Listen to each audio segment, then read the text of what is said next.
নমস্কার, আরও একটা গুরুত্বপূর্ণ আপডেট নিয়ে চলে এলাম। খুব গুরুত্বপূর্ণ ভিডিও। চ্যানেলে ফার্স্ট টাইমে দেখলে চ্যানেলটাকে সাবস্ক্রাইব করে বেল আইকনটা টিপে রাখতে হবে লেটেস্ট গুরুত্বপূর্ণ আপডেট পাওয়ার জন্য। স্টেপ টু স্টেপ আজকের আপডেটটি আপনাদের সামনে তুলে ধরছি। আজ কথা বলবো রাজ্যের চুক্তিভিত্তিক কর্মীদের নিয়ে। হ্যাঁ, রাজ্যের চুক্তিভিত্তিক কর্মীদের নিয়ে কথা বলবো, যাদের বাজেটে বেতন বৃদ্ধি হলো না, যাদের বাজেটের নাম নেই, তাদের একটা তালিকা প্রকাশ করলাম। দেখুন তো এই তালিকায় আপনার নামটা আছে কি না। চুক্তিভিত্তিক কর্মীদের এইবার কি বেতন বৃদ্ধি হবে? বাজেটের নাম নেই, বেতন বৃদ্ধি কবে হবে, কি আপডেট উঠে আসছে সম্পূর্ণরূপে এই প্রতিবেদনেই বলবো।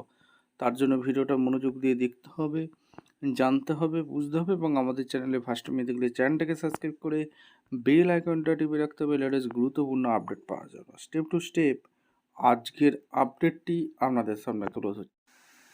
আচ্ছা, যাদের বাজেটে বেতন বৃদ্ধি হয়নি, 15টি বিভাগের চুক্তিভিত্তিক কর্মীদের কথা আজকে বলবো। আপনি কোন দপ্তরে কাজ করেন অবশ্যই কমেন্ট সেকশনে জানাবেন, আপনাদের দাবিগুলোও তুলে ধরবো। পশ্চিমবঙ্গে অসংগঠিত বিদ্যুৎ কর্মী, প্রথমে কথা বলবো WBSEDSL এর বিদ্যুৎ দপ্তরে। পশ্চিমবঙ্গের অসংগঠিত বিদ্যুৎ কর্মী WBSEDSL এর বিদ্যুৎ দপ্তরের কর্মী, দীর্ঘদিন থেকে তারা বঞ্চিত। অসংগঠিত বিদ্যুৎ কর্মী LTST মোবাইল ফ্যান মাসিক ভাতা সামান্য, সমকাজে সমবেতন তারা পায় না। তাদের দীর্ঘদিনের বেতন বৃদ্ধির দাবি, তাদের বাজেটে বেতন বৃদ্ধি হয়নি, তারা বঞ্চিত। এই কর্মীদের কথা বলবো, এই কর্মীদের বেতন বৃদ্ধি কিন্তু ন্যায্য।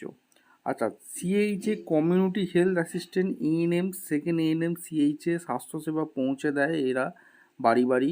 আমাদের প্রাপ্য সম্মান ন্যায্য বেতন চাই, এরাও দাবি করছে। আচ্ছা, 3 নম্বর হচ্ছে সাইবার ক্রাইম কনসালটেন্ট, ডিজিটাল নিরাপত্তা গুরুত্বপূর্ণ ভূমিকা তারা পালন করে, তবুও তাদের বেতন কম, সুযোগ সুবিধা নেই। জলসাথী পরিবহন দপ্তর, নদী ও জলপথে নিরাপত্তা পরিষেবা দিই, আমাদের বেতন ও ভবিষ্যৎ অনিশ্চিত।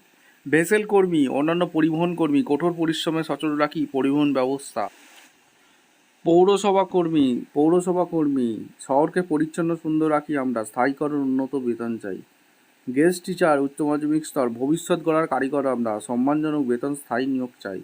পূর্ণকালীন নিয়োগ প্রযুক্তিবিদ, অ্যানাসিল টেকনিশিয়ান, জুনিয়র টেকনিশিয়ান, প্রযুক্তিগত কাজেও আমরা গুরুত্বপূর্ণ ভূমিকা রাখি, স্থায়ীকরণ ভাতার ন্যায্য দাবি। এরপরে যে চুক্তিভিত্তিক কর্মীদের কথা বলবো দেখে নিন।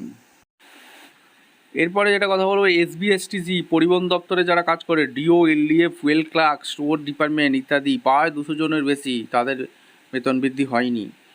WBSTC office staff, Howrah depot, store section, চুক্তিভিত্তিক বেতন কম। গেস্ট টিচার, ছাত্রছাত্রীদের ভবিষ্যৎ গড়ি আমরা, ন্যায্য বেতন, নিশ্চিত ভবিষ্যৎ চাই। মাল্টিপারপাস হেলথ ওয়ার্কার, স্বাস্থ্যসেবায় গুরুত্বপূর্ণ ভূমিকা, ঝুঁকি নিয়ে কাজ, তবুও বেতন অপতুল্য। আচ্ছা, GRS কর্মী, গ্রামীণ উন্নয়নে কাজ করি, মাসিক সামান্য অনারিয়াম পায়। CRS, DO, এরা সবাই বেতন বৃদ্ধির দাবি জানাচ্ছে, খুব সামান্য পারিশ্রমিক পায়, বাজেটে এদের বেতন বৃদ্ধি হয়নি। আপনি কোন চুক্তিভিত্তিক কর্মীর আন্ডারে পড়ছেন, আপনার দপ্তর কি, অবশ্যই কমেন্ট সেকশনে জানাবেন। আপনাদের মতামত অবশ্যই কমেন্ট সেকশনে জানাবেন। যাদের বাজেটে বেতন বৃদ্ধি হলো না, তাদের কি পরবর্তী বাজেটে বেতন বৃদ্ধির রূপরেখা তৈরি হতে যাচ্ছে? বেতন বৃদ্ধি কি হতে পারে? আপনারা অবশ্যই কমেন্ট সেকশনে ব্যক্ত করবেন। চ্যানেলে ফার্স্ট টাইমে দেখলে চ্যানেলটাকে সাবস্ক্রাইব করে বেল আইকনটা টিপে রাখবেন। দেখা হচ্ছে কোনো পরবর্তী ভিডিও। ধন্যবাদ।